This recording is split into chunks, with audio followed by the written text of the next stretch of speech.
할렐루야. 오늘 아침도 주의 은혜가 우리 가운데 충만하시기를 주의 이름으로 축복합니다. 성경에는 많은 믿음의 영웅들이 있고 그 모든 영웅들은 한결같이 다 사연을 가지고 있습니다.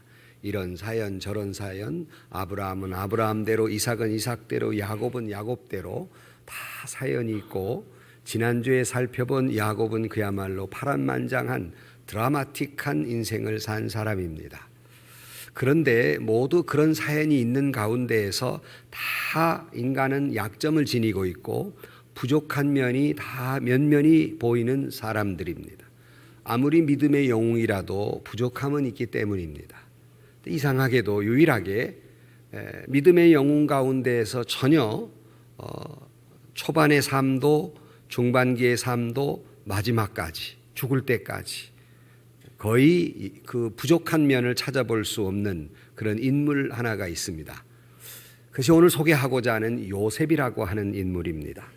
오늘 본문 22절 말씀에 믿음으로 요셉은 임종시에 이스라엘 자손들이 떠날 것을 말하고 또 자기 뼈를 위하여 명하였다라고 말씀하시는 바로 이 요셉이라고 하는 인물. 그는 세속적으로 말하면 아주 출세한 인물입니다. 겨우 30세에 애굽의 총리, 그러니까 국무총리 정도 되는 총리 대신이 됩니다. 그런데 그가 총리 대신이 된 것이 무슨 훌륭하고 그가 아주 귀족에 태어나서 그런 공부를 많이 하고 뭐 이렇게 돼서 총리가 된 것이 아니라, 그는 그 당시에 애굽에 비하면 아주 약소국가인 이스라엘 나라에 이제 포로로 끌려온, 노예로 팔려온 그러한 노예에 불과한 사람이었습니다. 그러나 애굽으로 끌려가서 불과 17년 만에 총리 대신이 된 것입니다. 이것은 그야말로 아주 기적 같은 일이고 정말 일약 출세한 사람이라 하지 아니할 수 없습니다. 도대체 이 인물은 어떤 사람이었기에 이처럼 벼락 같은 출세를 할 수 있었고 승리할 수 있었을까? 단순히 운이 좋았다라고 말할 수 있을까? 아니면 기적이었다고 치부할 수 있을까? 그러나 자세히 그의 삶을 살펴보면 결코 우연도 아니고 운이 좋았던 것도 아닙니다. 어떻게 하면 우리도 정말 시종여일하게 젊을 때든 중반기든, 아니 오늘 말씀대로 임종시에도 전혀 그 믿음이 흔들리지 아니하고 어떻게 하면 그렇게 성공적인 인생을 살아갈 수가 있을까? 오늘 본문을 통해서 이 요셉의 이야기를 통해서 저와 여러분에게도 이런 믿음, 이런 성공적인 삶이 되시기를 주의 이름으로 축복합니다. 첫째는 우리가 요셉 그러면 맨 먼저 성경을 좀 읽은 사람은 떠오르는 단어가 있습니다. 그것은 요셉 그러면 별명이 하나 있어요. 그것은 꿈꾸는 사람입니다. 꿈도 꾸었고 꿈도 잘 해석했던 사람, 그래서 꿈의 사람이라 할 수 있겠습니다. 그래서 이 꿈꾸는 사람이라는 말을 그 이복 형제들이 창세기 37장 19절 말씀에 요셉이 저기서 오니까 저기 꿈꾸는 자가 오는도다 라고 꿈꾸는 자라고 별명을 붙여줍니다. 그는 어떤 꿈꾸는 사람이었기에 오늘 본문의 말씀대로 살아있을 때도 성공적인 인생을 살았지만 숨질 때에도 그 믿음을 유지하고 살아왔던 것일까? 미리 말씀을 드리면 그는 어떤 꿈을 꾼 사람이냐면 그 가슴에 하나님이 주신 꿈을 품고, 다시 말하면 비전을 품고 그 꿈을 위해서 살아갔고 그 임종시에도 그 꿈을 이루려고 했고 자손들에게도 그 꿈을 물려주었던 사람. 지난 시간에 야곱은 죽을 때쯤 한 이야기였다면 오늘은 조금 더 죽음에 가까워서 이제 숨을 거둘 때, 여기 임종시에라고 말하고 있습니다. 어떻게 하면 그때까지 우리는 믿음을 지킬 수 있을까? 그것은 바로 꿈의 사람, 이 임종의 절박한 시간에 숨을 헐떡이면서 그가 그 꿈을 이루었던 사람.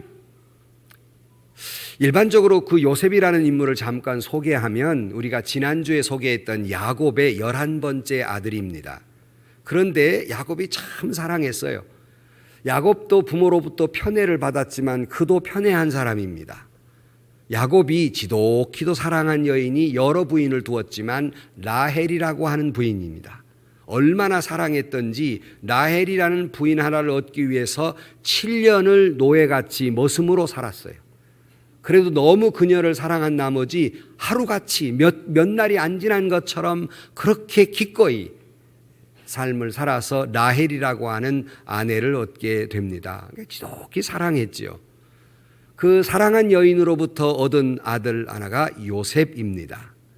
불행하게도 요셉의 동생 베냐민 막둥이를 낳다가 그만 라헬이 죽습니다. 그러니 그 후에 이 야곱이 지독히 사랑했던 여인이 낳은 아들들 요셉이나 베냐민을 볼 때 얼마나 가슴이 저리저리 하겠어요. 사랑했던 여인의 아이들이 어머니도 없이 자라니까. 그러니까 특별히 이러저러한 이유로 아주 지극히 편애를 해서, 지금이야 여러 가지 색깔 옷이 흔한 세상이지만 당시에는 옷에 물들인다는 것이 굉장히 어려운 시대였기 때문에 성경은 채색 옷을 입혔다. 요셉만이 물들인 옷을 입힐 만큼 아주 지독히 편애했고, 이것 때문에 이복 형제들로부터 시기를 받았고 질투를 받았고 급기야는 그를 죽음으로 내모는 그러한 비극이 발생하게 됩니다. 단순히 아버지로부터 사랑을 받았다는 이유 때문만이 그 이복 형제로부터 죽임을 당할 뻔한 것이 아니라, 하루는 갑자기 야곱이 형제들을 앞에서 하는 말이, 형님들 내 꿈 얘기를 좀 들어보세요. 내가 이런 꿈을 꾸었습니다 한 꿈 얘기가 사단이 됩니다. 어떤 꿈 얘기를 했냐면 창세기 37장 6절에 요셉이 그들에게 이르되 청하건대 내가 꾼 꿈을 들으시오. 우리가 밭에서 곡식 단을 묶더니 내 단은 일어서고 당신들의 단은 내 단을 둘러서 절하더이다 그랬어요. 요셉이 꿈을 꾸니까 내가 묶던 단은 꼿꼿이 서 있는데 형님들 단들이 다 절합디다. 이 말은 비유적으로 형님들이 다 나한테 절할 것입니다 라는 말이나 같아서 대단히 별로 마음이 좋지 않았습니다. 그래서 다음 8절 말씀에 그의 형들이 그에게 이르되 내가 참으로 우리의 왕이 되겠느냐, 참으로 우리를 다스리게 되겠느냐 하고 그의 꿈과 그의 말로 말미암아 그를 더욱 미워하더니 그랬습니다. 그의 꿈 얘기가 사단이 됐어요. 비유컨대 형님들이 나한테 고개 숙일 날이 올 것입니다 라는 이야기와 똑같은 이야기고, 형들은 그렇지 않아도 미운데 미운 소리까지 하니까 얼마나 미웠겠습니까? 그런데 한 번으로 그치질 않아요. 또 얼마인가 또 하나의 꿈을 꿉니다. 또 얘기를 합니다. 어떤 꿈을 꾸느냐, 내가 꿈을 꾸어보니까 해와 달과 11별, 그 형제들 11명이나 똑같죠. 별이 요셉에게 절하는 꿈을 꾸었어요. 그리고 또 이걸 얘기를 합니다. 창세기 37장 10절 말씀에 그가 그의 꿈을 아버지와 형들에게 말하매 아버지가 그를 꾸짖고 그에게 이르되 내가 꾼 꿈이 무엇이냐, 나와 내 어머니와 내 형들이 참으로 가서 땅에 엎드려 내게 절하겠느냐. 그의 형들은 시기하되 그의 아버지는 그 말을 간직해 두었더라. 아버지도 깜짝 놀랐습니다. 한 번이 아니라 두 번씩이나. 그래도 그릇그릇 큰 형들 앞에서 이제 장차 부모님들도 형제들도 나한테 절할 것입니다라고 이야기하니까 야곱이 그러면 네가 우리 왕이 되고 나도 너한테 고개 숙인단 말이냐 하고 꾸지람을 합니다. 이 꾸지람은 사실은 애비로서 형제들 간에 분란이 일어날 걸 뻔하거든요. 보는 앞에서는 꾸지람했지만 거기 마지막에 그의 말을 간직해 두었더라. 야곱은 그의 요셉의 말을 마음에 깊이 새겨두고 있었어요. 이게 보통 일이 아니다 하는 것을 직감적으로 느낀 것이죠. 그러나 형제들은 가만히 있을 수가 없어요. 그라이도 미운 털 박힌 놈이 미운 소리를 한단 말입니다. 그래서 죽일 것을 논의합니다. 창세기 37장 18절 말씀, 요셉이 그들에게 가까이 오기 전에 그들이 요셉을 멀리서 보고 죽이기를 꾀하여 서로 이르되 꿈꾸는 자가 오는도다 그랬어요. 형제들은 생각하기를 우리들이 저를 죽여서 저의 꿈이 어떻게 되는가 한번 우리가 보자, 이런 마음을 가지고 죽이기를 꾀하게 됩니다. 그러므로 요셉은 하나님이 주신 비전, 그 꿈 때문에 형제들로부터 미움을 당하고 조소를 당하고 비웃음거리가 되고 맙니다. 요셉, 그래서 이런 스토리가 있기 때문에 요셉 그러면 대부분이 성경을 좀 아시는 분, 꿈꾸는 사람, 다시 말하면 환상, 다른 말은 비전의 사람이다 하는 것입니다. 사랑하는 성도 여러분, 여기 요셉의 이야기를 하고 있지만 하나님은 저와 여러분 모든 사람을 이 땅에 보내실 때에는 요셉에게만 꿈을 꾸고 계시는 것이 아니라 저와 여러분을 통해서도 꿈을 꾸고 계시고, 다시 말하면 비전을 가지고 계시고, 그 비전을 이루기 위해서 저와 여러분을 이 땅에, 이 세상에 보내신 줄로 믿습니다.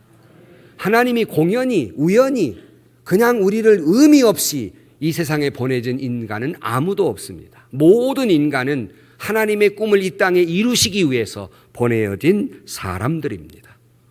이것을 믿고 이것을 확신하고 여러분 하나님의 꿈을 꾸는 저와 여러분들이 되시기를 주의 이름으로 축원합니다. 하나님은 인간에게 그런 꿈을 알게 하시고 그 꿈을 이루어 가시는, 하나님의 꿈을 이루어 가시는 거예요. 그래서 빌립보 2장 13절 말씀에 너희 안에 행하신 이는 하나님이시니 자기의 기쁘신 뜻을 위하여 우리에게 소원을 두고 행하게 하신다 그랬어요. 그러니까 하나님께서 하나님의 뜻을 이루기 위해서 우리 마음에 소원을 두고, 다시 말하면 비전, 꿈을 꾸게 하시고 행하게 하신다. 그것이 저와 여러분을 이 땅에 보내신 일이고, 요엘은 일찍이 이런 예언을 합니다. 요엘 2장 28절 그 후에 내가 내 영을 만민에게 부어주리니 너희 자녀들이 장래 일을 말할 것이며 너희 늙은이는 꿈을 꾸며 너희 젊은이는 이상을 볼 것이다. 다 합하면 젊은이든 늙은이든 비전을 볼 것이다. 하나님의 환상, 꿈을 보게 될 것이다 하는 거예요. 그러므로 하나님이 저와 여러분을 이 세상에 보내실 때, 하나님이 저와 여러분을 축복하실 때 맨 먼저 하나님의 꿈, 소망, 비전을 주신다는 겁니다. 근데 우리의 고민은 이것이 하나님의 비전인지 내 망상인지 내 욕망인지 구분하기가 어렵습니다. 특별히 하나님의 일한다는 사람, 사역자들이 이게 지금 내 생각인지 하나님의 비전인지가 자꾸 혼동이 와서 어려워하는 부분이 있습니다. 여러분 지금 생각하는 것이 여러분의 망상 아니면 욕망입니까? 진정 하나님의 비전, 하나님의 꿈입니까? 이걸 구분하는 방법은 단순합니다. 그렇게 어렵지 않습니다. 여러분이 꾸는 꿈이 이것이 나의 욕망이며 이게 망상이라고 하는 것은 여러분으로부터 꿈이 시작해서 여러분을 위한 생각, 이것은 망상이고 욕망입니다. 그러나 하나님이 주신 비전은 하나님으로부터 시작해서 하나님의 영광을 위한 것이라면 그것은 하나님이 여러분에게 주신 비전입니다. 그렇다면 여러분에게 묻고 싶습니다. 여러분이 앞으로 하고자 하는 일이 욕망입니까? 비전입니까? 당연하다고 생각하지만 저는 이 교회를 위해 기도하고 부흥을 위해 기도하면서도 이게 내 개인의 욕망인지 진정한 하나님의 비전인지를 늘 고민하고 늘 기도하고 늘 말씀을 보고 늘 회개하며 살아왔습니다. 그렇다면 여러분이 지금 생각하는 것이 여러분의 욕망입니까? 아니면 하나님의 진정한 비전입니까? 여러분은 망상가입니까? 하나님의 꿈을 꾸는 사람입니까? 하나님은 여러분을 통해서 하나님의 꿈을 이루려 하시고 비전을 주십니다. 많은 사람들은 자기 욕망을 위해서 내 꿈을 위해 하나님을 통해서 이루고자 합니다. 그것은 욕망입니다. 반대로 생각하셔야 돼요. 하나님의 꿈을 여러분을 통해서 이루어가는 비전의 사람들이 되시기를 주의 이름으로 축복합니다. 이를 위해서 말씀을 듣고 이를 위해 성경을 보는 거, 이걸 깨닫기 위해서. 그래서 독일의 유명한 신학자 루돌프 베렌이라고 하는 사람이 이런 말을 했습니다. 설교란 환상을 주는 것이다. 꿈을 주는 것이다 그랬습니다. 무슨 말이냐면 설교란 하나님의 꿈, 하나님의 환상을 여러분에게 말해주고 있는 것이 설교입니다.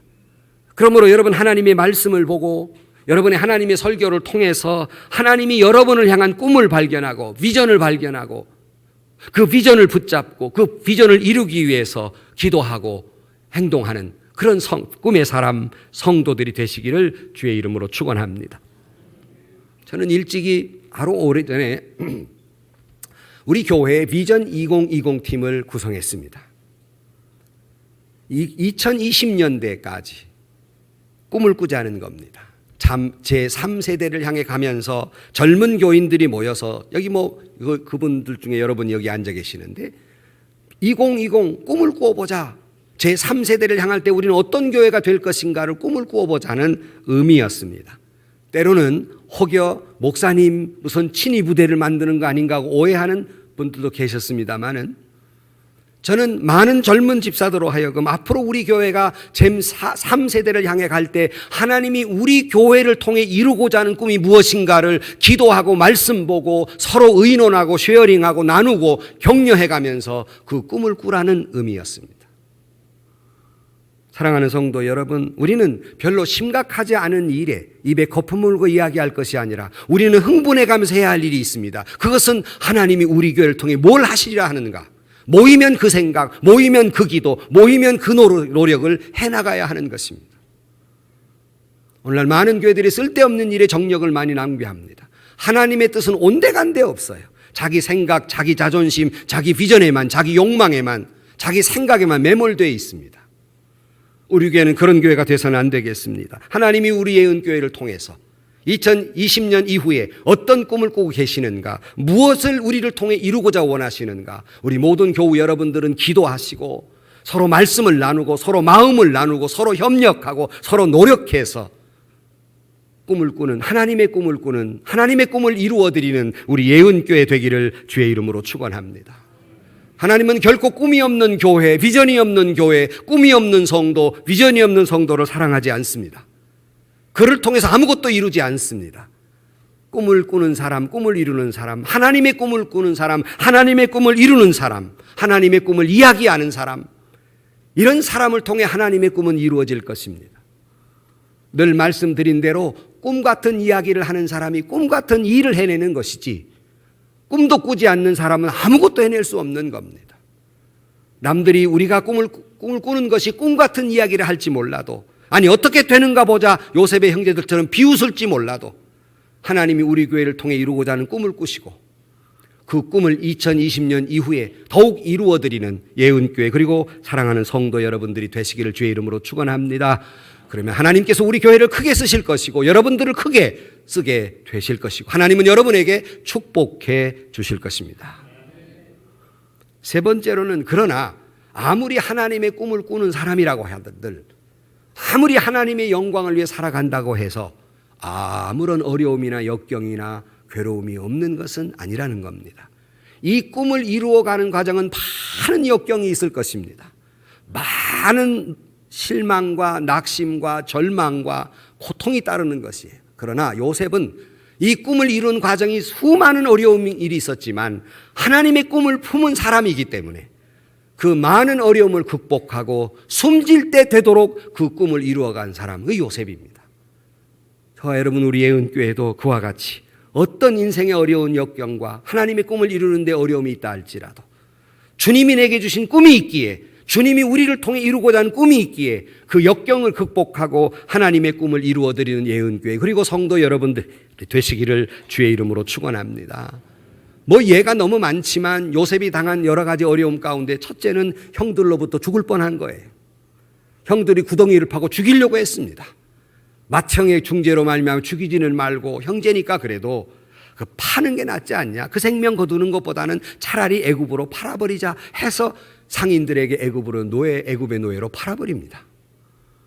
웅덩이에 들어가 죽을 뻔했던 요셉 뿐만 아니라 그 위기를 모면하고 애굽에 갔더니 보디발이라는 사람의 집에 가야 됐는데 너무나도 요셉이 잘생겨서 보디발의 아내가 그를 유혹합니다. 젊은 청년으로서는 절대절명의 위기이죠. 그러나 이 위기 속에서도 이 유혹의 위기 속에서도 그는 신앙을 지킵니다. 어디 그뿐입니까? 그랬더니 이번엔 또 다른 위기가 옵니다. 보디발의 아내가 그를 모함을 해서 감옥에 가둬버리고 맙니다. 잘못해서 감옥에 갇히는 것도 어려운 일인데 아무런 이유 없이 억울하게 그는 감옥에 갇힙니다. 그는 그 위기 속에서도 그는 신앙을 지키고 모함을 당하는 속에서도 가슴을 치고 통탄할 일이지만 절망에 마땅한 일이지만 좌절할 수밖에 없는 일이지만 낙심한 일이지만 실망되는 일이지만 그러나 그는 꿋꿋이 그것을 견뎌낼 수 있었던 것은 그의 안에는 하나님의 꿈이 있었기 때문입니다. 자기의 꿈을 이루는 망상가였다면 거기서 포기했을 것이지만 그 가슴 속에 그 영혼 깊은 곳에는 하나님의 꿈이 있었기에 어떤 역경도 어떤 유혹도 어떤 절망도 어떤 고통도 이겨낼 수 있었던 것입니다. 그는 낙심하는 대신 하나님이 함께 하신다는 것을 믿고, 절망하는 대신 하나님이 형통케 하신다는 것을 믿고, 포기하는 대신 하나님이 책임져 주신 것이라는 믿고, 그는 그 모든 역경을 극복하고 하나님의 꿈을 이루게 되었던 것입니다. 어제도 어떤 분이 제게 그런 질문에, 목사님은 억울한 일을 당했을 때 어떻게 하십니까? 우리는 어떻게 해야 될까요? 제 대답은 이겁니다. 세상에 억울한 일 당한 분들 가운데 가장 억울한 분은 예수님이시다. 예수님만큼 애매하게 십자가 달려 돌아가신 분이 어디 있느냐? 우리는 주님을 닮아가는 사람이 아니겠는가? 그러므로 우리도 하나님의 꿈을 가지고 때로는 억울한 일을 당하고 애매한 일을 당하고 고통을 당하지만 절망하지 않는 것은 나를 억울하게 하고 애매하게 한 사람 하나님이 책임져 주실 것이다. 우리는 하나님께 그를 맡겨두고 우리는 다만 하나님의 꿈을 위해 전진할 따름이다. 하나님은 다 아실 것이고 하나님은 그 꿈을 위해 역사하실 것이고 하나님이 책임져 주실 것이기 때문에 모든 걸 하나님께 맡기고 주님만 바라보자. 저와 여러분 그렇게 되기를 주의 이름으로 축원합니다. 우리 모두 정도의 차이는 있으나 요셉처럼 때로는 실패의 구덩이에 갇히기도 하고 억울한 일을 당하기도 하고 가슴을 칠 수밖에 없는 고통스러움을 당하기도 하고 때로는 모멸감을 느끼기도 하고 좌절할 수밖에 없지만 우리가 용기를 갖는 것은 내 안에 있는 것이 아니라 내 안에 하나님의 꿈이 계시기에 하나님의 섭리가 있기에 주님 앞에 살아가는 것이기에 포기하지 않고 절망하지 않고 꿈을 이루어가는 여러분들이 되기를 주의 이름으로 축복합니다. 어떤 글에 이런 글이 있었습니다. 위대한 사람은 꿈을 포기하지 않는 평범한 사람들이었다. 역으로 말씀을 드리면 어떤 사람이 위대한 인물인가 그 자체가 무슨 훌륭한 것이 아니라 평범한 사람이었지만 하나님이 그에게 맡겨놓은 꿈을 기어이 포기하지 않고 이루었기에 그는 위대한 인물이 되었다는 말씀입니다. 여러분도 우리가 비록 남들보다 특출한 인물들은 아니지만 여러분 안에 있는 하나님의 꿈을 이루어감으로 말미암아 위대한 믿음의 사람이 되시기를 주의 이름으로 축원합니다. 미국 교회의 부흥을 이뤘던 토미 버넷이라고 하는 목사님이 계신데 그를 곁에서 잘 지켜봤던 비서가 그를 이렇게 평가했습니다. 토미 버넷 목사님은 포기할 마음은 가졌지만 포기하지 않았던 사람입니다 하는 이야기를 하고 있습니다.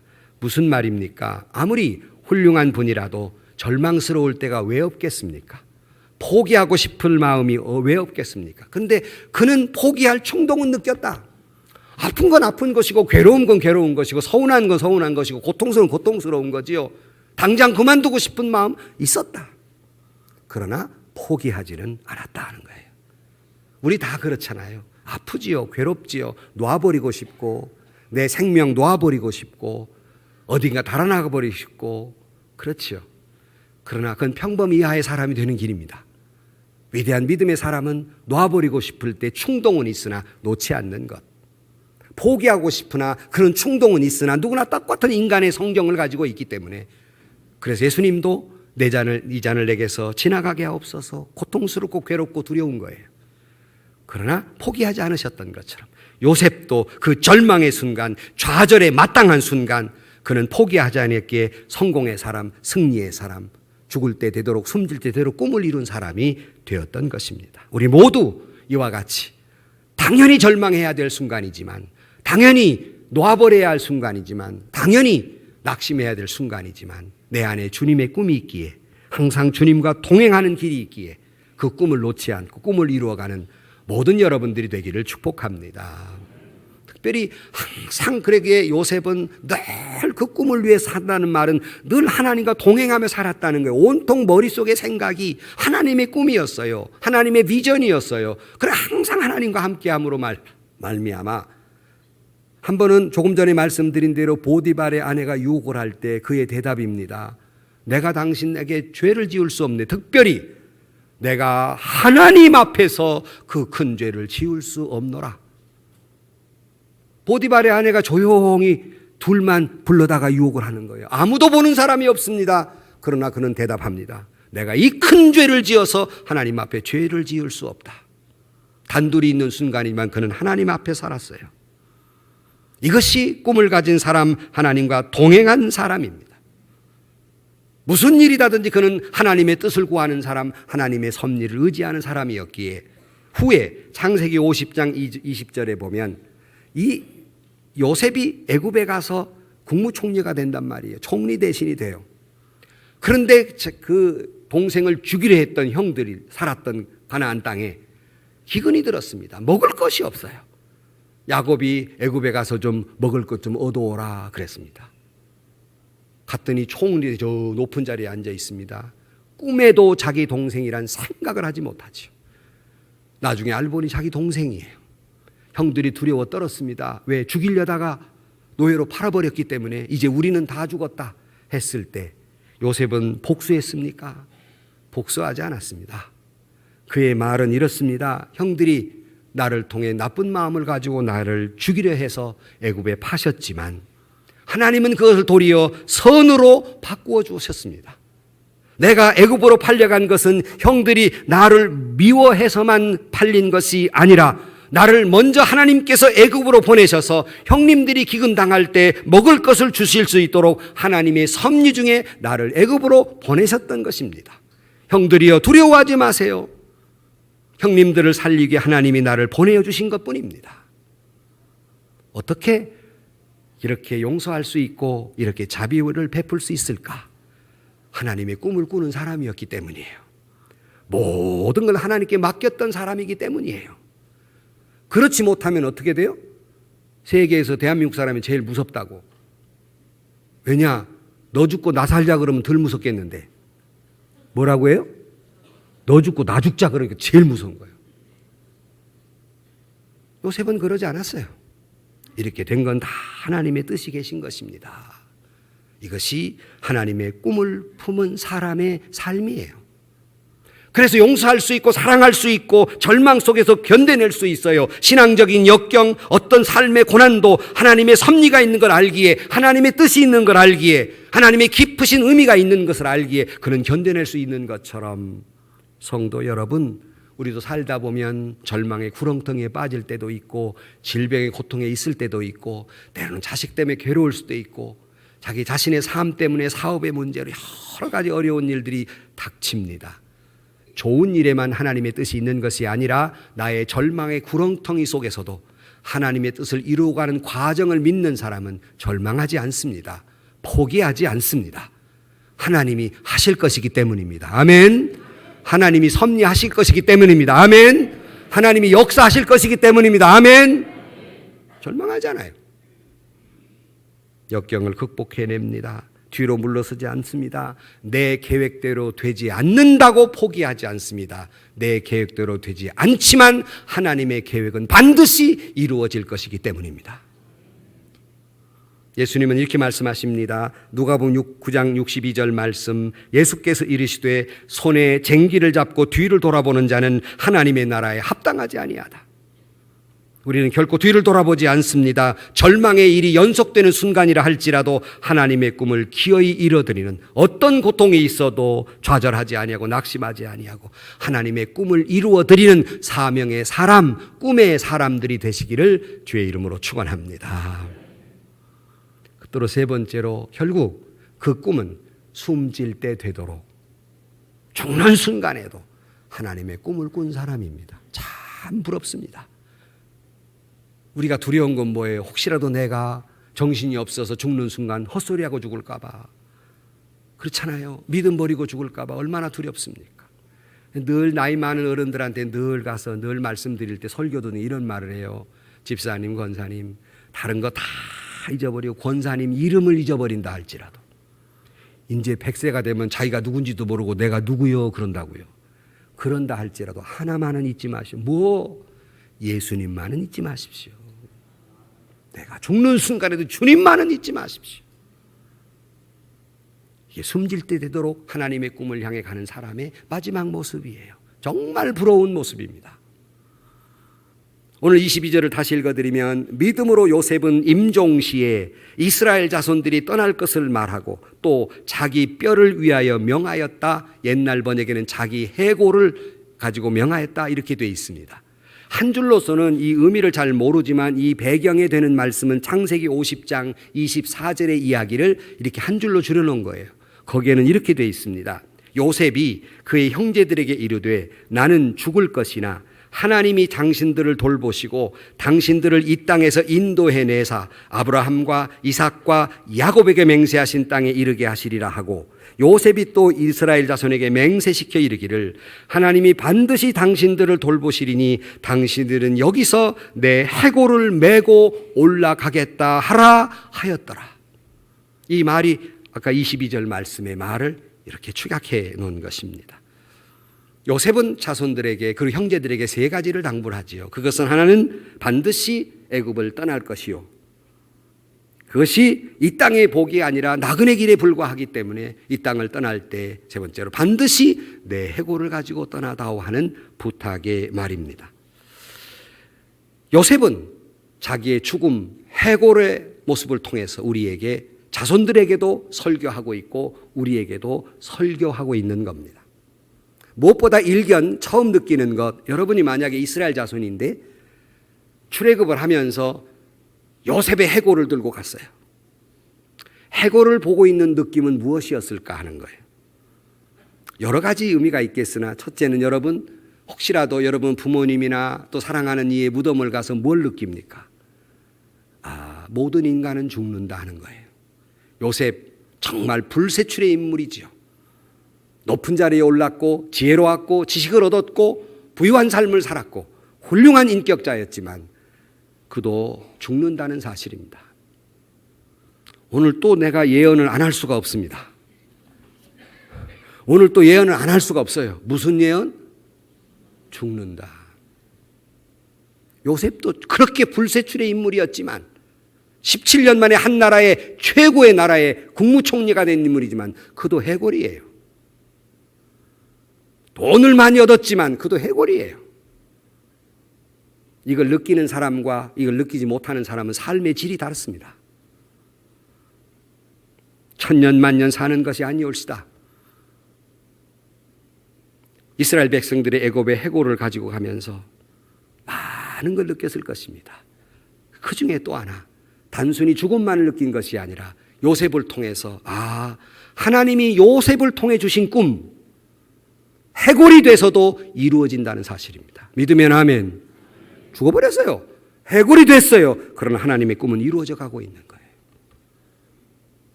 그를 자손들에게, 후손들에게 이야기하고 있는 겁니다. 하나님의 꿈은 백골이 되어서도 이루어진다. 믿으면 아멘. 그것이 여러분 당대 아니면 여러분의 자자 손손대에서 반드시 하나님의 꿈은 이루어지게 될 줄로 믿습니다. 그래서 그걸 보여주고 싶은 거예요.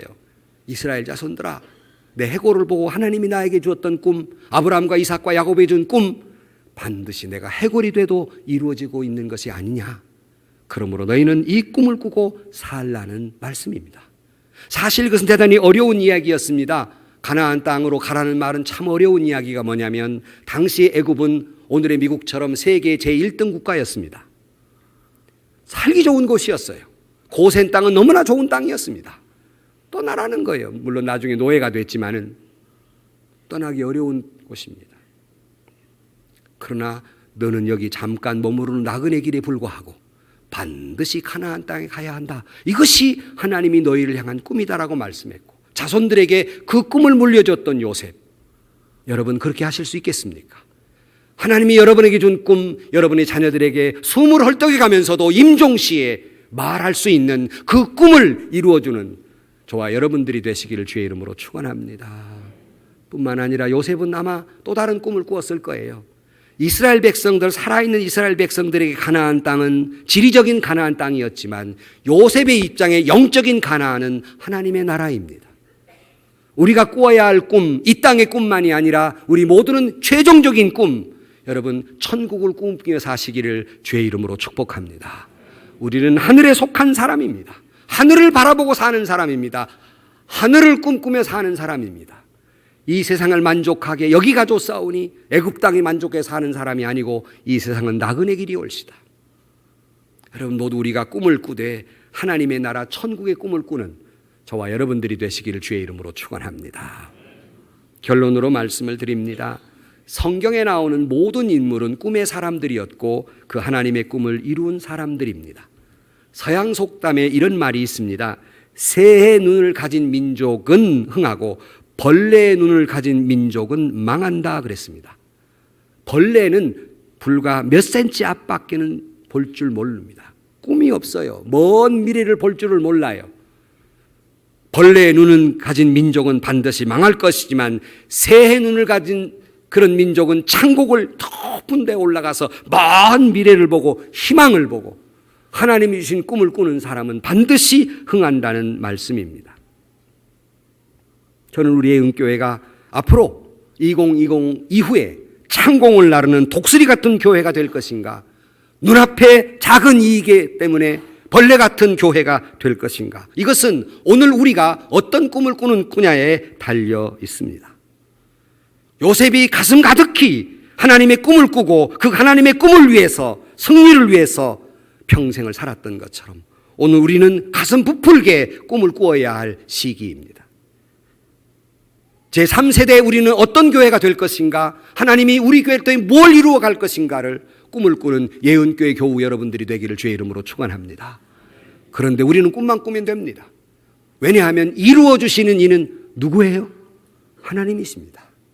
하나님은 우리를 꿈꾸게 하시고 능력도 하나님이 우리에게 주셔서 내게 능력 주시는 자 안에서 내가 모든 것을 할 수 있다 없다? 할 수 있다. 우리는 능력이 부족하지만 하나님은 하실 것입니다. 하나님은 이루어 가실 것입니다. 하나님은 역사하실 것입니다.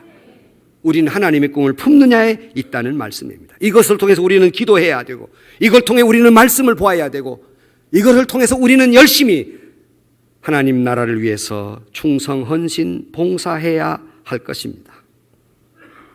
우리에게는 또 한 가지 소원을 두고 기도해야 할 것은, 그러기에 숨질 때 되도록 하나님이 우리에게 주신 비전, 숨질 때 되도록 이 꿈을 위해 살아가는 우리가 되게 하시고, 이 꿈을 우리 당대뿐만 아니라 우리 자자 손손에게도 물려줄 수 있는, 하늘의 소망의 꿈을 물려줄 수 있는 우리가 되게 해달라고 우리는 기도해야 할 것입니다. 특별히 조금 전에 말씀드린 대로 하나님이 우리 교회를 통해 이루고자 하는 꿈 2020, 그 꿈을 꾸고 꿈을 이루어가는 예은교회 그리고 성도 여러분들이 되시기를 주의 이름으로 간절히 축원합니다. 기도하십시다.